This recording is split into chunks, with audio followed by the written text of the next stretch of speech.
Benito. Here we go. Good morning, everybody. Welcome to Coffee and Pan Dulce Live. We have an intrepid crew today, including Christian Cano, St. Bernie, Jenny-Jaymes Gunn, Barbara Bacon, Dr. B, and Rafael. Guys, it's wonderful to have you all. It's going to be a terrific show today. We're going to be talking about everyone's favorite topic, COVID. That never happens. Yeah, To current events. That's right. Well, yes, good morning, everyone. Welcome to Coffee and Panduce. Thank you, Stephen, for filling in for Mama Ruth. She hopefully will be joining us today. I think she's looking for gas in Charlotte. So that's a whole other show. Current event. Today. Yeah, so that's a current event. As Stephen said, today is May the 12th already. And 3 days before your taxes are due, if you have not done your taxes, Barbara has been through all that drama. And so we do want to welcome you. Let's go around the Brady Bunch screen immediately, and then we'll start the show. I don't have that up. Does anyone have the Brady Bunch screen up? Let's do this. Let's just go by the Zoom screen, which is different than the Brady Bunch screen. We'll do Stephen, Jenny, Barbara, Dr. B, and Rafael. Please introduce yourself and your imaginary button, and so we can share it. Stephen, you go first, please. I'm Stephen D. Fiore. I am probably the most handsome co-host next to Christian Cano. I am the recording secretary of the Libertarian Party of Mecklenburg County, and my imaginary buttons are End Certificate of Need, and Occupational Licensing, and the Drug War, and End the Wars. That pretty much sums me up. Good morning, everybody. I am Jenny-Jaymes Gunn.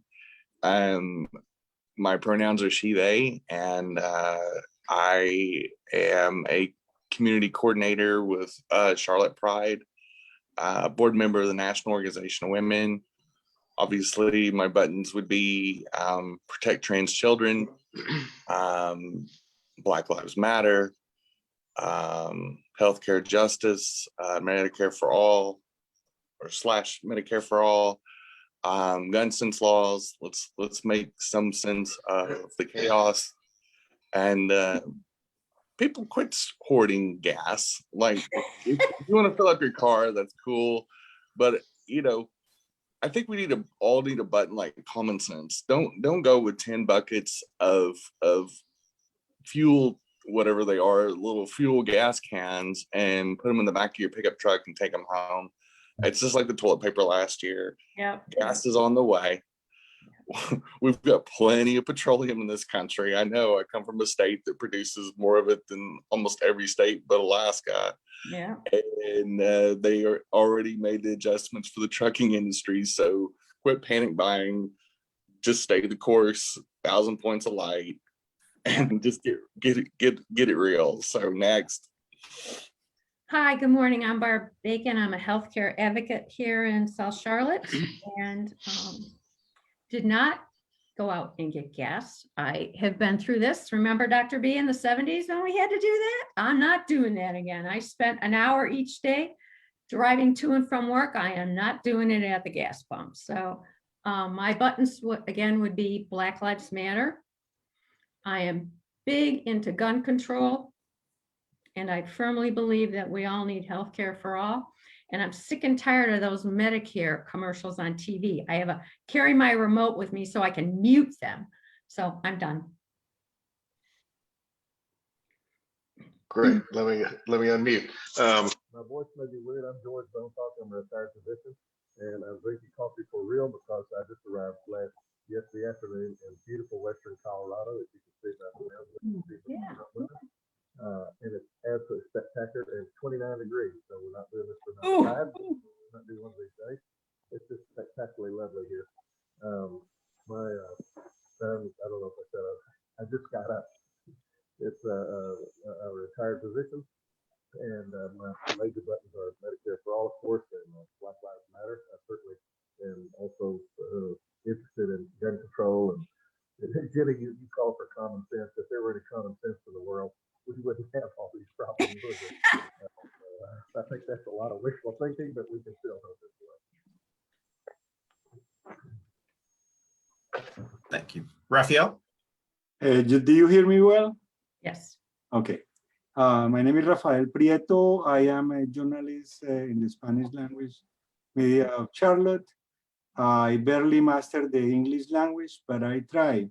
I have my class of English every Wednesday at this hour. And please be rude with me when I make mistakes, please. I will appreciate all the complaints about the way that I express myself in English. I went to 7 gas stations this morning. No one had gas. Besides, I live in Cornelius near Huntersville, where the capital company spilled 1 million gallons of gas last September or last November. Yeah. Is that the same company that the pipeline is stopped? Yeah. Oh. That's the pipeline that crosses Wow. 73 road Yep. that goes from Huntersville to Concord. They spill even Susan Rodriguez McDowell, that is the no, I'm sorry, Natasha Marcus. Yes, Marcus, Natasha, state senator. that is the senator for the area. Mhm. She draft a law against the company Mhm. for their irresponsibility Yeah. that they spill the gas. Mhm. Fortunately, 2 kids that were in a motocross or something similar down there, they discover that the place, the forest was full of gasoline. Wow. Yeah, I think I read something about that in the Observer, that the only way that it was discovered where there were 2 guys riding their motorcycles out in the country or in that area, and they saw it and they reported it. So, they should be commended. But yeah, that's just a crazy. But so let's talk about real briefly current events, and then we'll go around the Brady Bunch screen. And I do have the Brady Bunch screen up now. So the first thing is, and then we'll go around the screen, tell us how you feel about it in 30 seconds. The first thing is the GOP QAnon party has voted this morning in Congress, the House of Representatives, to kick Liz Cheney out of her leadership position, her 3rd spot.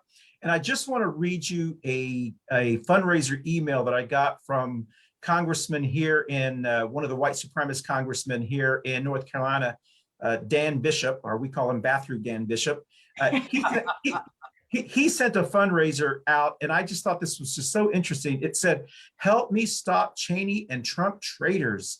And so apparently that's going to be their call to action, is the Trump traitors. They're still obsessed with Trump, and it's just the most bizarre thing. So anyway, that's the first thing. The second thing is I'm still waiting for the cicadas. They're supposed to be hatching some in our region, the billions and billions of what is it, trillions of cicadas? I can't remember. I'm still waiting to see one of them or hear one of them. So if y'all spot them, let us know. And the last thing is we'll be talking about this, but gas is short here in the Charlotte region. There was a hack, the Russian hackers, and they're trying to discover whether the Russian government had anything to do with it. And the same person, the QAnon GOP person here in North Carolina, Dan Bishop, is posting that. See, Biden can't handle the Russians, and and gas has gone up, and this, and he's actually saying he's the next Jimmy Carter. It's just, it's interesting. So let's go around the Brady Bunch screen. Tell us what you think about any of those, if you care about any of those topics. Who wants to go first? I'll go first because I have the least amount to say. Be really quick. So about Liz Cheney. Oh no. Ever.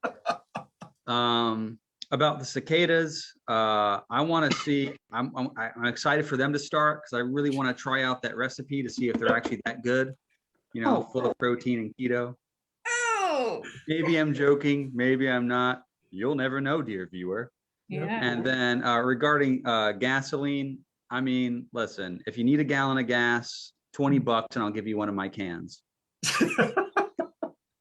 Oh, hey, before anybody else goes, I forgot. Let's salute to our neighbors for coffee and pan dulce. So salute everyone.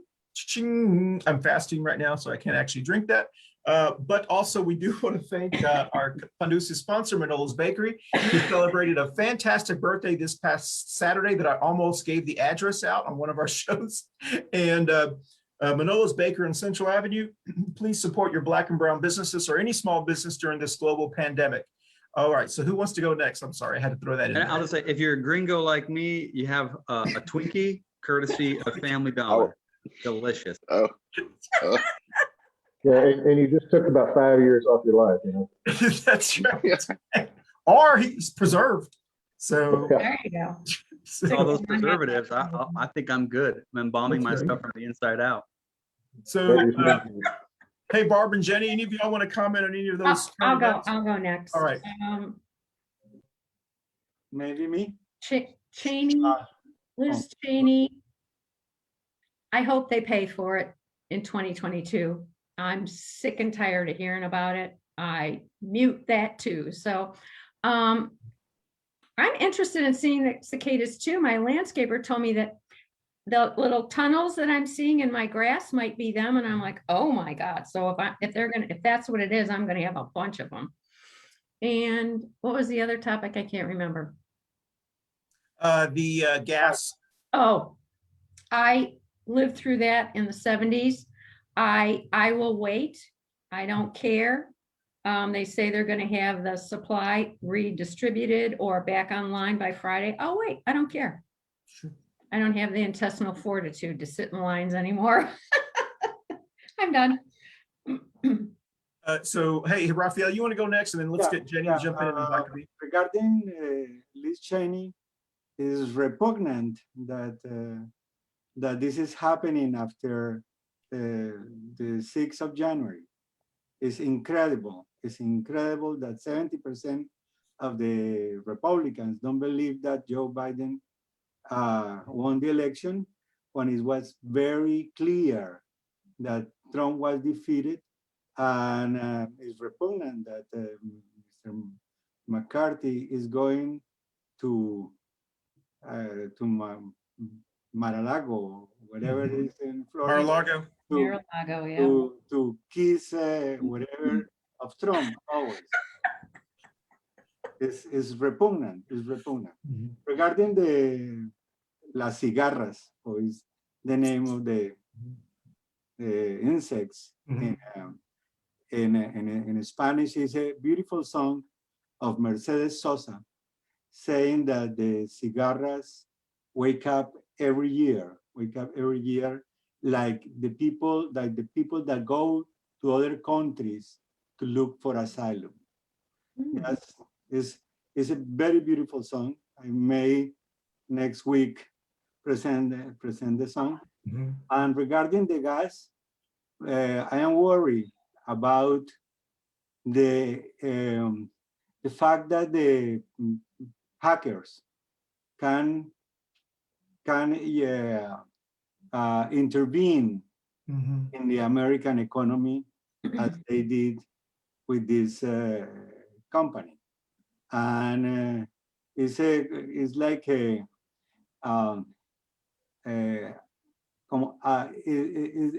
it's something that tell us that the country has to be better prepared among the private companies and the government to respond to the hackers, and to have a plan B always for the utilities, for everything. I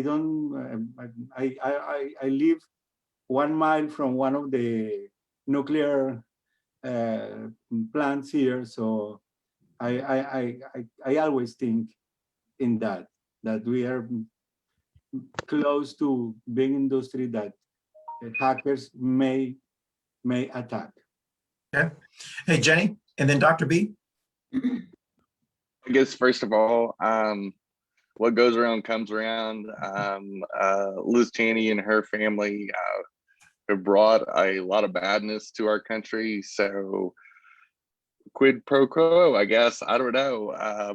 I could really care less because it's a party that is just melted down in front of our eyes. And I think this is just the trash taking itself out. So good luck with your Civil War, Republicans. More power to you. I hope there's lots of destruction in your party. I hope y'all flame out like the flaming turds that you are. And sayonara, that's what you get for attacking trans kids. Anyway, the gas shortage is a much ado about nothing. There is no gas shortage. There is a common sense shortage in this country. There's a bunch of wackos going in and overfilling, their little drums of gasoline. And I guess they're prepping for whatever. But extra trucks are rolling and on their way, and the gas ferry will show up between now and Friday, and everything will be cool. So let's quit being so silly. And the cicadas, I love a good coming out party. I mean, 17 years, I am going to let all the rural Republicans know, don't touch the cicadas, because since they're coming out after 17 years, I heard they make you gay. So just watch out, maybe hide and hoard your gas.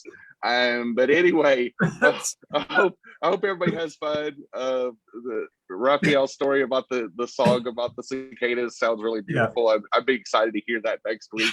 But some of it I just gotta laugh.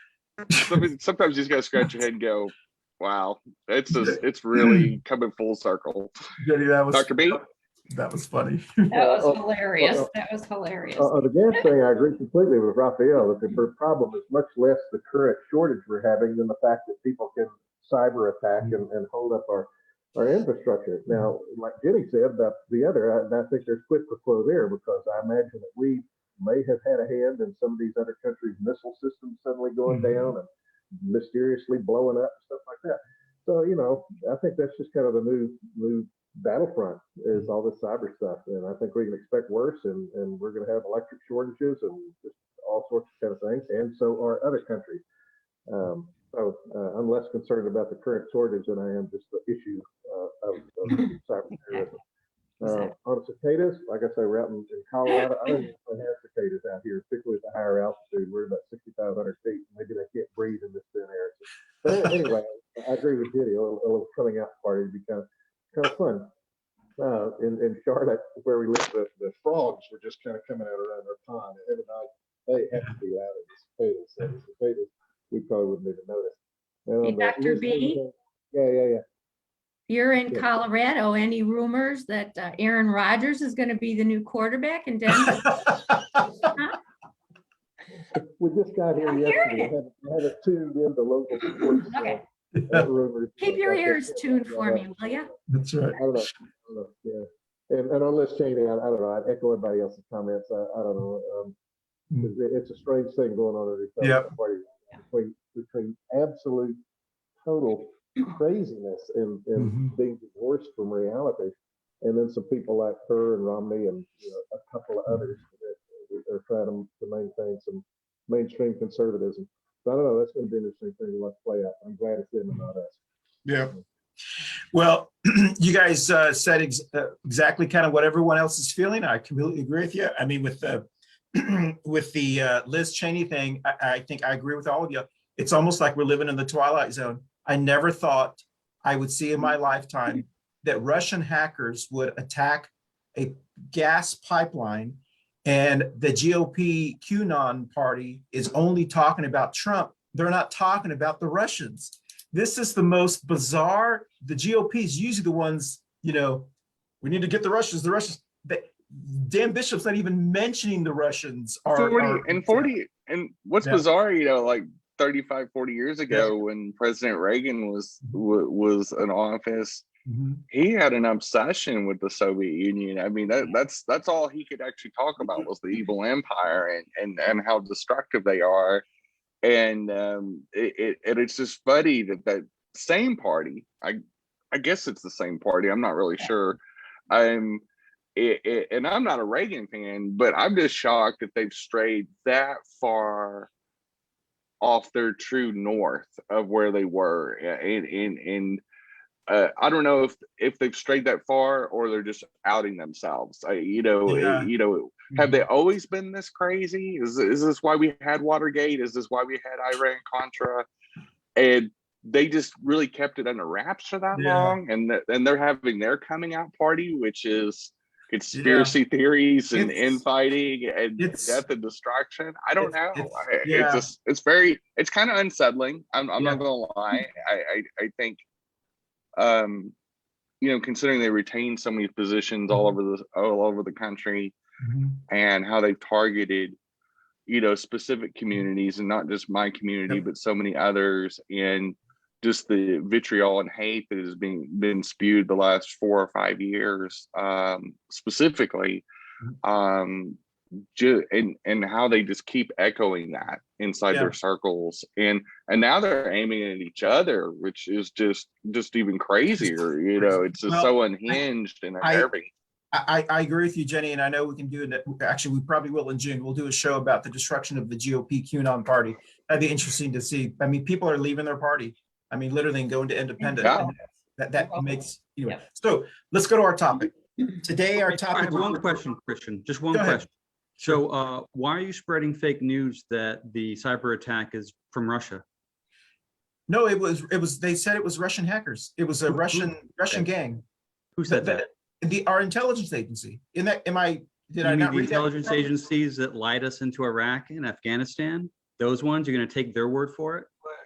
They have a vested interest in red baiting the American public. You're going to take their word for it? Well, I will take. I've got a question, Stephen. Then what's your source? Do you have updated information to counter that? Do I need it? An extraordinary claim requires extraordinary evidence, and you have no trusted evidence that is from. Oh, we see extraordinary claims from everybody on this show, including yourself. I mean, my claims with evidence, though, don't I? To clarify, no, not actually. I don't like Including last week's the special show. So yeah, no, I take exception to that. Actually, Rafael. I mean, to clarify, the intelligence agencies in the U.S. didn't say that it was the Russian government who did that, but that the hacking happened from Russia. That was the exact information from an organization whose business model is. They didn't say an organization. They say that the hacking were originated in Russia. They didn't say that Reputin. Sure. Yeah, and they said outright had weapons of mass destruction. We knew that was a lie too. Yeah. Well, but not always the intelligence agency are wrong, and that was proved by President Trump when he contradicted them in Helsinki. Yeah. Well, Stephen actually brings a very good point. I mean, we don't actually know where it's coming from. I just like. Excuse me, but they did trace the computer connection to Russia. Yeah. I think that's the only thing they truthfully can. I can make my computer connection look like it's from anywhere in the world using a VPN. So okay, well, I mean that's a good point. Maybe we can do another show on that. I mean that's a good point. So I think what Stephen is suggesting is there is a possibility that it came out of Russia, but it was really someone in Monroe who hacked his own gas. And I mean that's really what Stephen and his QAnon tinfoil hat party are trying to. Don't say that. What I'm saying is, when the intelligence agencies lie to you, don't take what they say at face value. These are liar organizations, and they're not trustworthy. Okay, well, that's a good. I mean, that's every American citizen has to make decisions who they trust and who they don't. And under our current administration, I'm more likely to trust our intelligence agency currently than I did under the past administration. Yeah. So I can just say because they're the same people in place now as they were back then. Well, okay. I guess. I mean, irregardless, if that's what broke in the news stories. Sure. And Yeah. so my whole point is Mhm. that there is a possibility our government lies to us. Yep. They never do. Yep. You know, wink, wink. And second, I mean, that's kind of the intelligence business, is for intelligence and counterintelligence and smoke and mirrors, and our intelligence agencies do the rope-a-dope. And I'm not defending it. I'll just say So we all agree the intelligence agencies lie. Let's talk about Okay. COVID. Yes. Okay. Okay. Yeah, excellent. So, what a start to the show. Wow. Okay. So I feel like Whoopi Goldberg here. Just okay. So let's talk about this topic. Very important topic. COVID-19. Is the worst behind us? Very simple. Is the worst behind us? Let's go around the Brady Bunch screen. Tell us what you feel in 30 seconds, because I have a mute here and I can start using it. Stephen, Dr. B, and then Jenny and Barbara, and then Rafael. Tell us, do you think that, yes, I guess this is the yes or no. Do you think the worst is? I hope so. I hope the worst is behind us. I believe That's that. good. Go ahead, Rafael. Excuse me. Oh, no, go ahead, please, George. Okay. Well, I agree with Stephen. Hope and pray. But if I were having to bet the ranch on it, I'd hedge the bet, because look at what happened in India. You know, they were way ahead of the curve. They had this thing totally controlled, and then look what's happened. And you look at Michigan, and you know, we always had this thing about the variant. So yeah, I'm hoping and praying that we have this under control, but I'm going to be nervous for another few months. So. I agree. Here is my response. I go, Rafael. Let me put you on. That was okay. That's hilarious. All right. I take it that means no. All right. And Jenny? Well, I think anytime you're battling a virus, and we saw this with HIV too, is that it's a long haul deal. I mean, we have between millions of Americans still suffering from long haul symptoms, variants, you know, the vaccine rollouts all around the world. If anybody thinks it's going to be over in a few more months, they're fooling themselves. You know, we may be able to hit stages of what it was like before, and be able to do certain things a little bit more aggressively this summer safely. But I mean, COVID's still out there, and COVID's not done with us, even if we're done with COVID. And I know it's mentally exhausting, but the truth is, she's still out there. Miss Rona is hovering around, and isn't going to go down without a fight. Okay. Barbara? I'm in Stevens and Dr. B's camp. I had a niece and a sister out in a restaurant. Don't ask me why. They got quarantined for 10 days because there were 3 people at that restaurant when they were there that got COVID, and 2 of them were already vaccinated, fully vaccinated. And now this morning on the sports network, when I was getting ready to go out and run, 2 baseball coaches had breakthrough COVID. So I am hopefully optimistic, but that naggy little science thing that I have says, So that's my answer. Yeah, I mean, I guess I'm kind of like y'all. I hope it is, but I'm just not sure it's going to be over till, you know, and the reason this is important is because a lot of governors in different states, I know South Dakota, you know, there are 2 Dakotas, in case you didn't know that. The Southern Dakota or North Dakota, one of those Dakotas, they have opened up completely. Is that correctly? That's South Dakota, yeah. Yeah, South Dakota has opened up completely.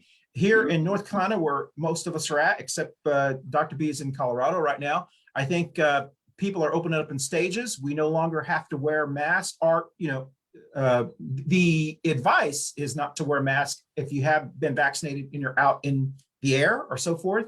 And so every state is starting. I know Florida, they're trying to open up completely, so forth. And then there's also states like South Carolina, where there's a couple of you're not the boss of me people that are trying to get them to the kids not to wear masks at all in school, that it's invading their right to breathe through bad breath or something. It's some kind of, I'm not exactly sure what their complaint is, but so let's go to Dr. B. Dr. B,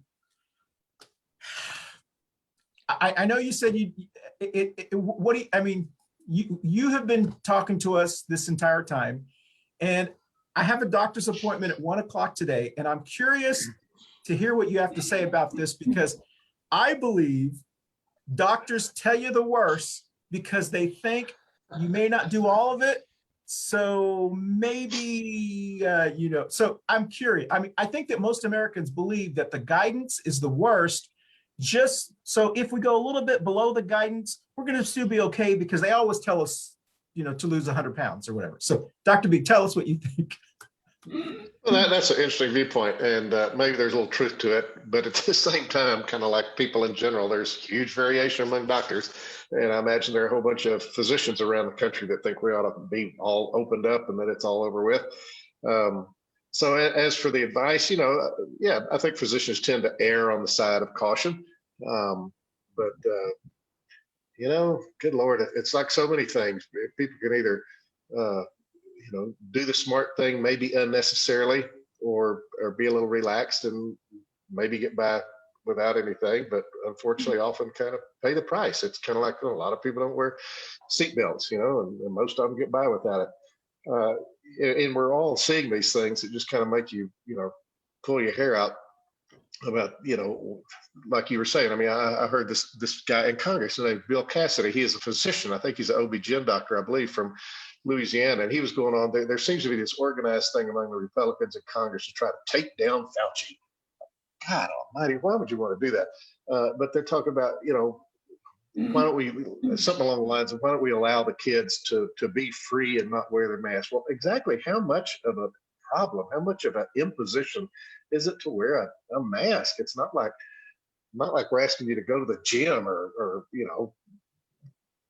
do ridiculous things. It's wear a mask. So it's just really sad and unfortunate kind of how political and ideological this whole thing's become, rather than just everybody saying let's do a little common sense stuff, until this thing does get farther in the closet. What do you think about use the precautions and do the distancing and whatnot. I fully agree that not wearing a mask outside when you're jogging or just walking or something like that is fine. You're not near people, that's fine. But then to kind of take that and say, and therefore we don't need them indoors and whatnot, it's just irresponsible. Excuse me, Barbara. What do you think about these breakthrough COVID cases? I mean, they tell us that all the vaccines, once you've had both, that 60, 70, 80, 90%, but we're seeing them. Yeah.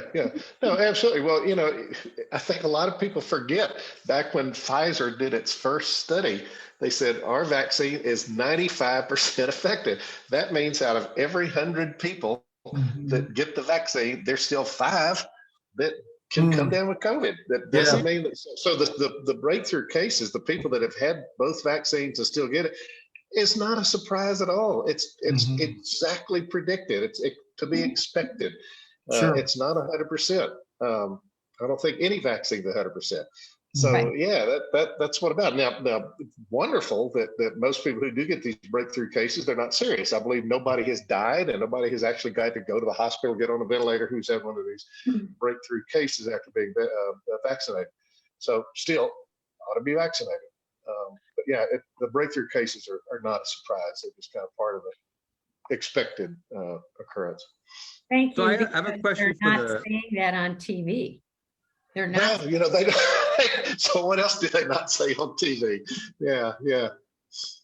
Hey, Steve, you have a question? So here's a question for the audience. So write something in the comments, or even the panel especially, right? Because we're all here right now. One fear I've had since April of 2020 is that cold and flu season is now cold, flu, and coronavirus season. Because of how viruses work, because of evolutionary biology, when a zootopic virus like this becomes endemic in a population, jumps species the way this one has, it becomes endemic in a population. What does endemic mean? It means it's there all the time. So influenza is endemic. The cold is endemic. So my concern is that coronavirus, this particular one, SARS-CoV-2, is now endemic in the human population and will be with the human population in perpetuity, just like influenza is with the human population in perpetuity, and how we are going to, as a society, deal with that new reality. Because for a long time, especially in the West, for more than a generation, the idea that you could die from an illness as a healthy person, it was just like, no, that's just that happens very rarely. And now we have a disease that can, even though the death, like the mortality rate is from an absolute percentage point really, really low compared to a lot of viruses back, let's say 100 years ago, it's still much, much higher than a generation of humans are used to in the West. So how are we going to deal with that as a society? And what are your thoughts, folks, on the idea that COVID is an endemic disease that we're going to be dealing with for the rest of time? Stephen, that's a great question. Anyone want to kind of put your sense in 30 seconds or less? I agree. Dr. Fauci put that thought process out there this week, Stephen. He said, we had no flu. We didn't have a lot of colds. We put that to bed because everybody was wearing a mask, but it's always going to be here. So I think I agree with you. Yeah, I think there's a good possibility. And I just saw something the other day that there have been only about 2,000, I think, documented cases of seasonal flu this past year because of all the things we've been doing. And that therefore the community immunity to that has decreased. So we're probably going to have a resurgence of that next year. But no, there's a good likelihood we're going to have to get boosters and with the variants and kind of keep this thing as suppressed as possible for the long term. Yeah, I think that's probably right. Rafael? Being the oldest here, I'm 67 since April 20. I'm very worried. I'm very worried that it's become an endemic ill. And please, I submit the lyrics from the cicada. I will ask any of you to read it properly in English. Okay. All right. Hey, Jenny, how do you feel about the question Stephen has in 30 seconds or less? I believe they said it a long time ago, and I think it's here to stay. I think it's dug in. I think we're going to have some variant of it, whether it's what we started with. We've already seen it morph, and deal like viruses do. I mean, it's, HIV did the same thing. I think just like the HIV crisis and of our generation, I think we're in it for the long haul. I think it is the COVID, I've said all along, is the great filter. I think it adjusted our society just like the Spanish flu pandemic did from 1918 to 1920. It started in motion many changes worldwide, led to so many changes and so many tragedies. This did the same thing. It just was the spark that has changed our world forever. And how we were before, we're never going back. Yeah. I hate to say it, but it's the truth. That was a great question Stephen posed, because I think everyone is kind of like, that's the question that we're all asking ourselves internally when we hear, like I heard my in-laws this weekend say, I can't wait to when we don't have to wear masks in restaurants and stuff. And internally, I was thinking those days are over. I think there's going to be a part of us, there's going to be part of populations all around the country and the world that's continue to practice masks and kind of like wash your hands and safety when we go during cold and flu seasons. And there's going to be part of a population that tells us you don't need to do it. People don't need to run your life. So you're going to have both of those groups of people, at least until one of them dies out. I believe the people who don't wear masks are going to die out first. So I'm betting on the people who wear the masks, which is why I'm supporting masks. So that's terrible. Go ahead, Steph. But I think with a lot of things, as our society has adapted, as technology's adapted, as we have adapted to, massive changes because of technology and war and famine and all that. I think the human species, we that's just kind of what we do. And I I don't think COVID's unusual, and I'm not surprised. I mean, we've had SARS, we've had Ebola, we've had all these in the last decade or so. In many societies, they automatically wear masks when alerts go up. Like Taiwan, they send out text messages to everybody in the country saying, "Hey, SARS is in town. Wear your mask. Do your normal thing." But they still go about their day because their new normal is different than our new normal. We haven't been affected, but we've been in this little protective cocoon for so long that we're more shocked than other parts of the world are. There's a lot of parts of the world that are going, we're kind of used to this. This is not a big deal. I guess it is a big deal, but it's not a big deal.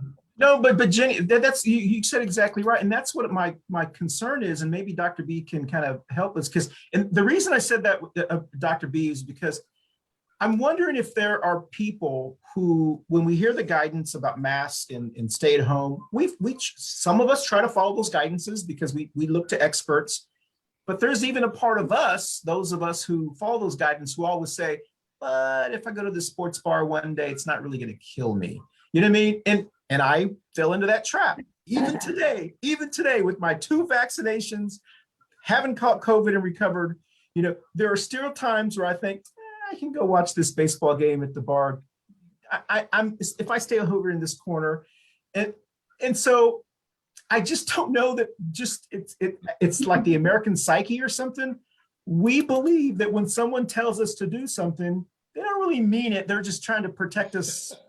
I mean, I don't know. What do you think, Doctor? I mean, you're speaking about that old independent American spirit that led us to be so great and conquer the West and kill all the Indians and all these other wonderful things, So yeah, there's probably a bit more of that here. But then you look at another country that has that similar kind of can-do, independent, don't tell me what to do spirit, and it's Australia. And Australia has pretty well put the kibosh on the virus. I think they're not letting any visitors in till the end of next year or something like that. It's like, ooh, the horror, the freedom, the suppression.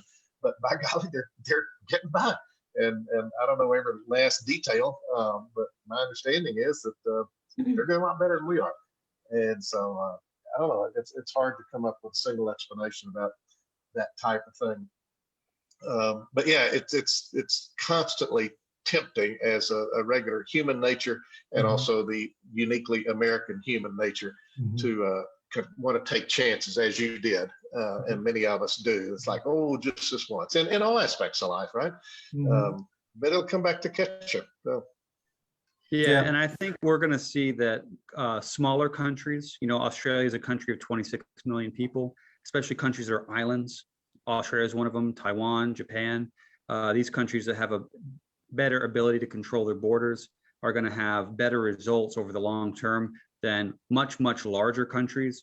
India, 1.2 billion people, the United States, 350 million people estimated, comparable to the entirety of Europe, right? So you're going to see a lot of success in island countries and smaller countries. Like Great Britain has done a really good job of cutting down on this, but less so on the continent, right?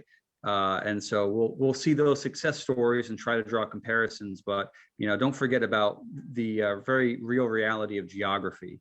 The United States is a very large country with very porous borders. That's going to be a difficult thing to get a handle on. So just that's something to bear in mind when we're talking about this, right? There's complexity and nuance when we're comparing different nations of different sizes and different geographical locations. True. Yeah, I mean, that's good. There's a couple things that Stephen's not correct on. One is the UK actually had numbers very similar to Germany and Sweden. So they're as somebody that follows the UK closely, because I have a daughter that lives there, their numbers were some of the worst in Europe most of last year and even this year. And Boris Johnson, the Prime Minister, has actually had to lock the country down. And they've had COVID riots, they've had mask riots, and even though the death rate is down 99% this year. Yeah, because it wasn't that way. Wasn't that 99% this year? You're going to say they're doing terrible? That's weird to me, man. Actually, my pronouns are she, they, not man. And second of all, they had a horrific year last year, and going into January, they were really struggling too. And yes, they did calm it down, but so did we. And it's one of those things that we've had a problem, not from people coming into this country and creating COVID, is that inside our country, we have not worked well together. And that's just all there is to it. We have not, as state to state, we have not coordinated well. We've had, quote unquote, blue and red states, battling about it, instead of being a team and all 50 governors sitting down and saying, hey, we'll check this, we'll check that. Kind of like Canada did. Canada, the provinces got together and really made a cohesive plan and limited travel from province to province for a while just to check COVID. And we could have too, but so many people, Democrats and Republicans, got their feelers hurt, got their emotions hurt. We had a chief executive last year of the country that chose not to coordinate people together and play people against each other. And that was the biggest part of the problem, is that if we would have coordinated and we would have had all 50 governors go on the deal. I do agree to a certain extent that island nations can have a distinct advantage. You look at Taiwan, for example, but they also managed the virus very, very well. They used technology to their advantage, for one thing, and we didn't. There was a lot of things that we did wrong. There was a lot of things that we just never even tried. And that is the issue, is the countries that did well with it. Way behind the 8 ball because of the testing problem, right? Yeah. There are a bunch of these tests that other countries were being used that the FDA prohibited use in the United States for up to 3 months because of stupid regulations. So yeah, I agree. The government got in the way of people trying to get a handle on the testing.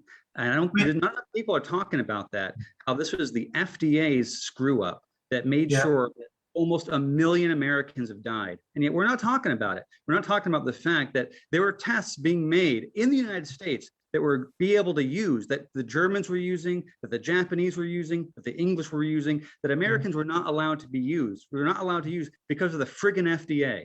Yeah. And the people are still in power over there. Those people haven't been fired. Reforms haven't gone through Congress. And even though the Democrats are in full control of the friggin' government, they still don't have real reforms on the pipeline to make sure that that same damn failure doesn't happen again. It's very frustrating. And not enough Democrats are talking about it. And Democrats need to talk about it because you guys are the only ones that can make this difference, make this change. I hear what you're, go ahead, Barbara. But let's step back and take a look at the much bigger picture. What our real problem is. Number one, so many Americans don't have health care.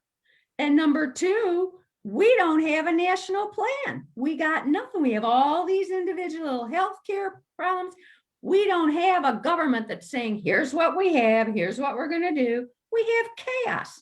So where the hell's the Republicans' healthcare plan that we got beat over the head about for how many years? 8. It's not there. And until we realize that healthcare for all has got to be implemented, because then we won't have a mess like this again. And I was just on a Zoom call with like pharmaceutical people, and we're like, hello, listen to this. We don't have a government that can, I don't want to say mandate, but say, here's how it's going to be. You implement it. We have, as a pharmaceutical person, I have never seen the government and all this distribution of vaccines, and I don't care about the temperature. It's just the means that they got there.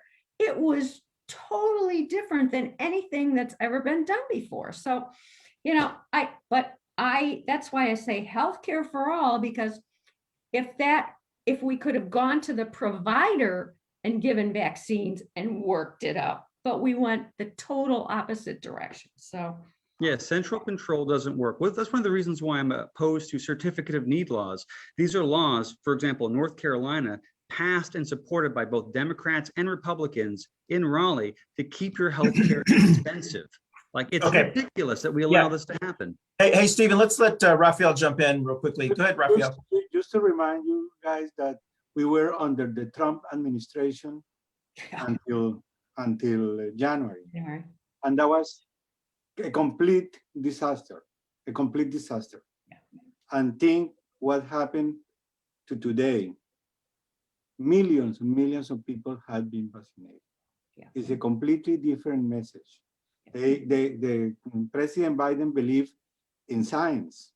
Mhm. Trump believed in himself.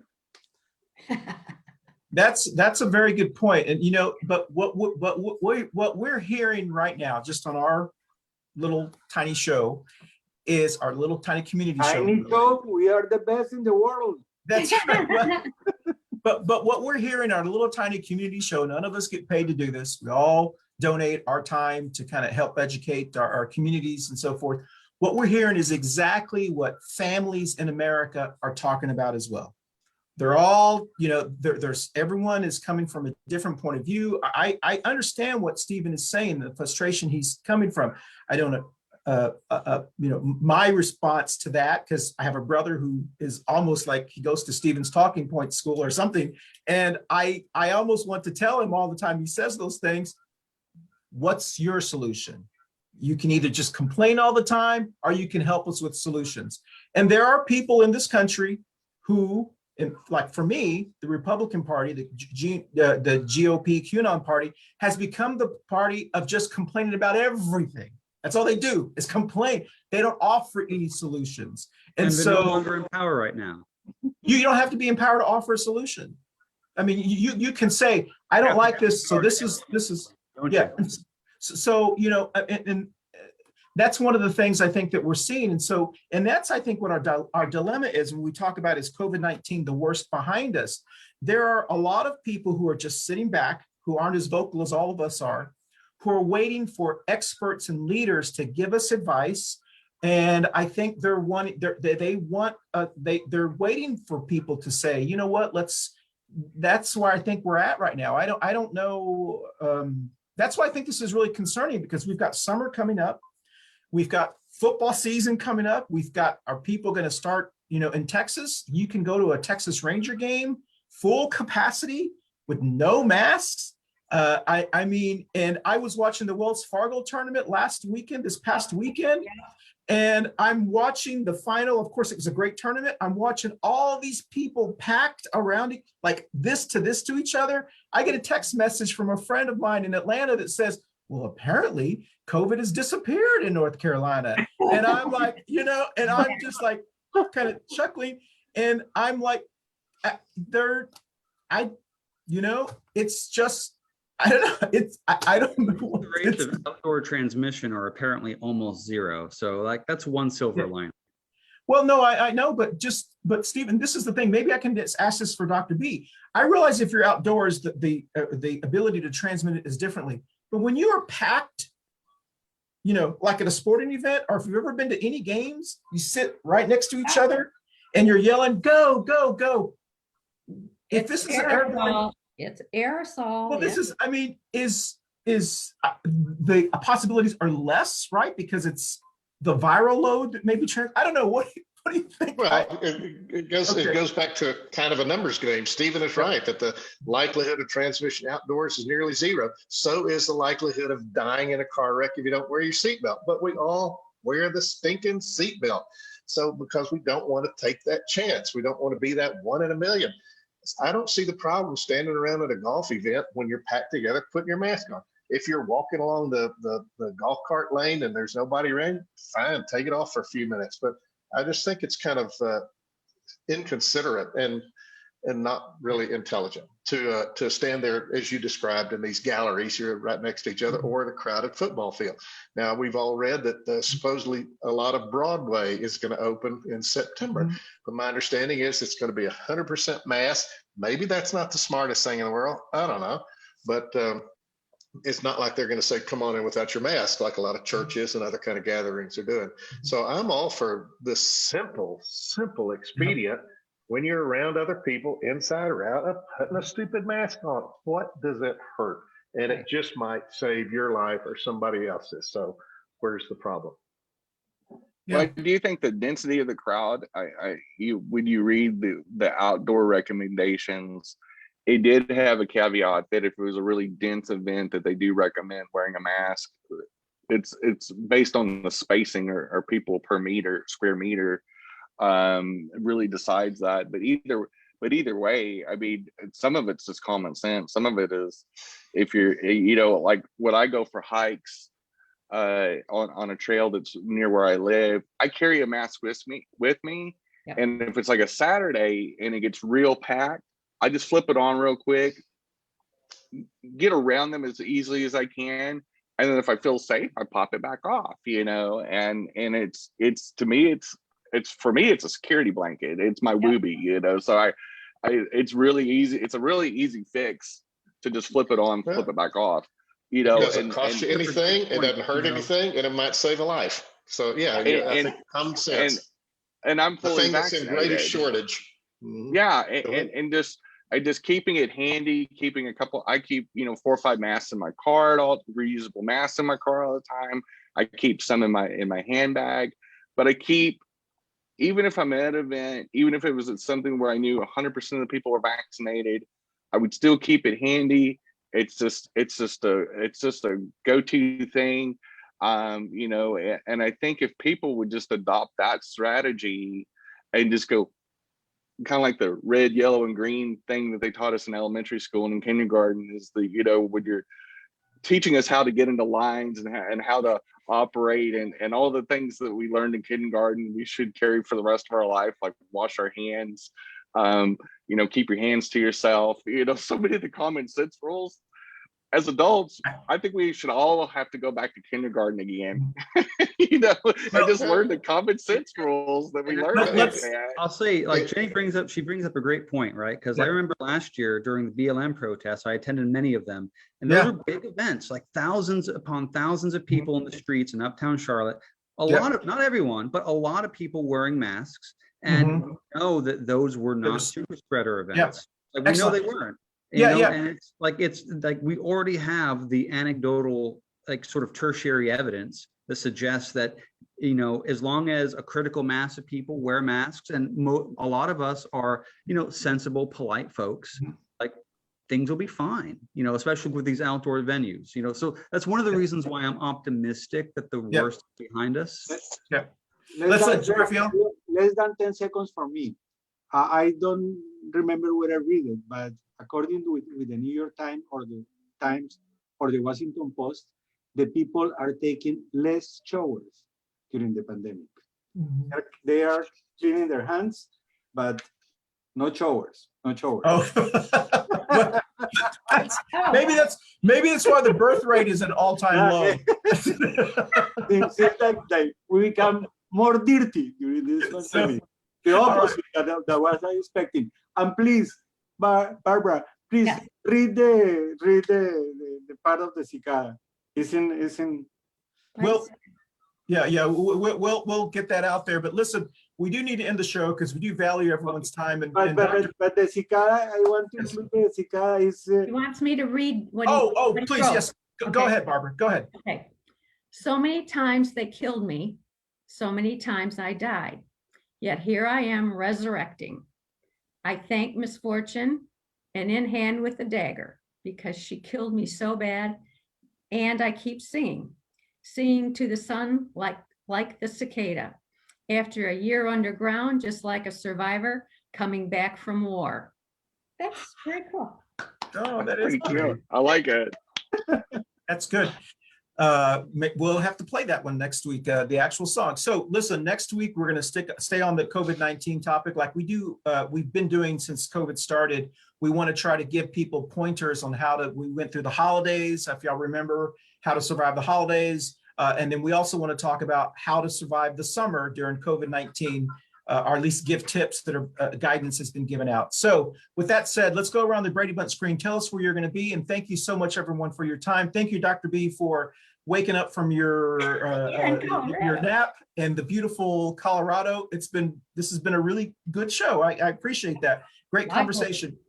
Stephen, Dr. B, Jenny, Barbara, and then Rafael, tell us where you're going to be in 30 seconds or less. I am going to go in line, hoard some gas, and sell it back to people for $20 a gallon because capitalism. Got to make that money. I'm not gonna be buying gas because it's so damn expensive out here in Western Colorado. So I'm gonna be riding my bike and hiking a mountain, and when it warms up a little bit, floating down one of these beautiful rivers. Ah, good for you. Oh, I guess me. Yeah, Yes. I think it's me. I will be at a Charlotte Gamers Network event on Saturday called CGN Unplugged. So that'll be kind of fun. I have a Charlotte Pride meeting tonight. One of many, we call them team huddles, to start working towards doing, speaking of outdoor events, Charlotte Pride in August. So we are inching towards that. We'll see how that turns out. Barbara? I am getting ready for our first pizza night on Friday. We haven't had one since COVID. I have a screened-in porch. My paddle fan is working, so I'm going to have at least 6 people here. Some people are still afraid, but it's outside. We will all have our masks around. And then Saturday, I'm being a chauffeur for this brewery run marathon that Art's going to be in, and so nobody's going to be driving. I will be a chauffeur. And I said, so if we have available gas, but I have enough gas in my car to do that. So I'm not going to worry about it. Otherwise, that's what I'm going to be doing. Rafael? I will be this Friday, the 14th, celebrating the 210th Independence Day of Paraguay. It's one of the 35 celebrations that we do a year with the Fiestas Patrias Committee. It will be a virtual event. Unfortunately, 90% in Spanish. The only thing that we will have in English will be the proclamation of the week of the Hispanic Paraguayan culture in Charlotte by the mayor, by Elias. Muted. All right, so I will be home before we go camping again, but I will be wearing a mask anytime I go. As kind of Jenny said, I always carry a mask handy everywhere. And if I go to any events, I will be wearing a mask. And so if you are out there and you see me on a mask and you tell me, oh, take your mask off, I'm just gonna say bless your heart underneath my mask. So with that said, I do want to thank everyone for joining us. Thank you everyone around the table. We had a great conversation, and it's great that we're able to talk about this in a free America without bombing each other. So with that said, we're going to end and stay on so we can do a promo if you're actually on the call. We'll end to this show, this song. Oh. Bye, y'all. There's